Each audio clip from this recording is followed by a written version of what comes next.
Sige, sige. Sakit na ng mata ko. Ta, doon tayo sa level 45 na monster.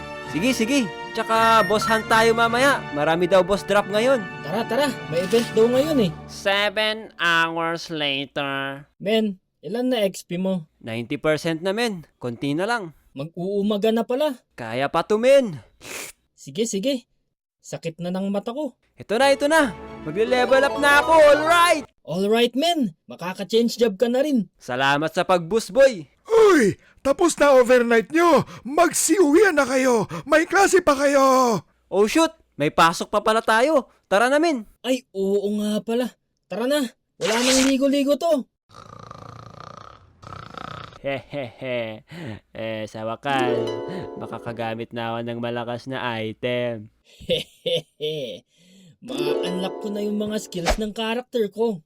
Mr. Jen and Mr. Pinya, bakit kayo natutulog sa klase ko? Mahilig ba kayo manood ng K-drama? Personally, hindi ako fan ng K-drama. Hanggang sa may napanood kami na talaga